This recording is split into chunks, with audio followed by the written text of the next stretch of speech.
Well, we're back. We're talking about evaluating radical functions, mostly just evaluating radicals, period. Some calculator stuff over here, the TI-30x2s, how do you find square roots and nth roots? Here's a couple functions, though. Here's f of x is the square root function, f of x is the square root of x. So f evaluated at 144 is the square root of 144.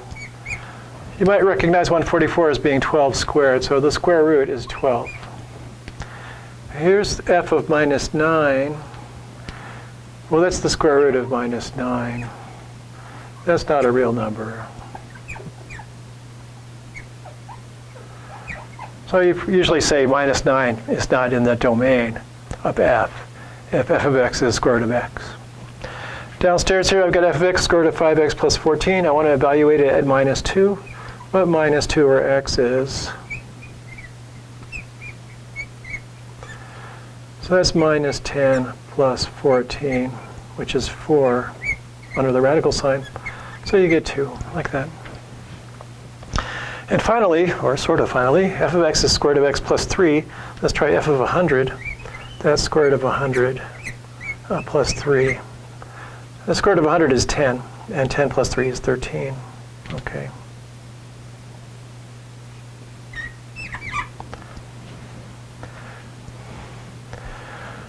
So I brought with me TI-30 SX calculator right here. And we're going to take some square roots. I'm thinking square root. Shall we check to make sure I'm doing it right? Let's put something in here that has a good square root. Say 225. Does that have a nice square root? I think it might. So you go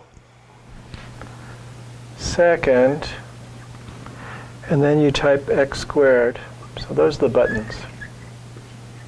I'll do it. Second, x squared. Well, I turned it on first. Haha. Second, x squared. 225. And I'll see this.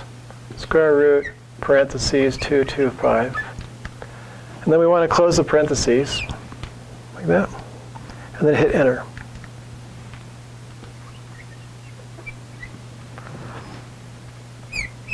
And I get 15. So 15 is the square root of 225. I knew that. I was making sure I did it right.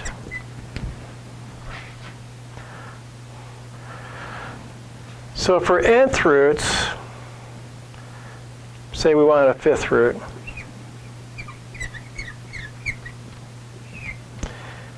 You're going to type a 5.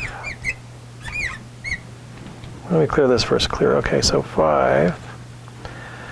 Then you're going to go second, and this. Second, hat. And then what I see is 5. I see this. So let's find the fifth root. Oh, we know one. The fifth root of 32. That's supposed to be 2. So we'll type 32 in here.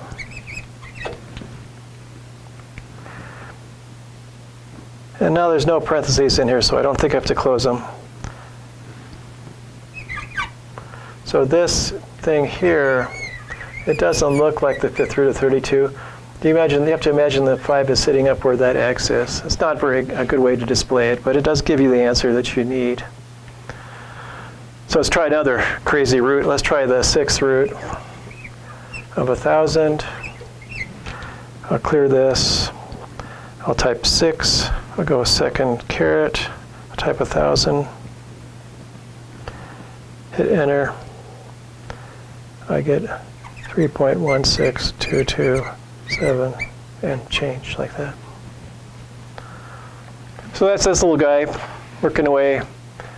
Able to do actually lots of things, but sometimes the way it displays on the screen doesn't exactly match the way you might think about it, and sometimes you have to be a little bit careful when these parentheses are around that you want to close them. So it only takes the square root of the 225, not maybe some other stuff that might come later if you didn't watch out. If you only have one number, that doesn't matter, but later on it might make a difference. Okay. So we've evaluated some radical expressions, either as a function or using a calculator. And now we're ready to move on to the next slide. So I'll see you in a minute after I clean this one off. And I think we're going to be coming up on graphing pretty soon. I'm not sure if that's next, though. Seems like there might be something between now and graphing, but let's just see what happens.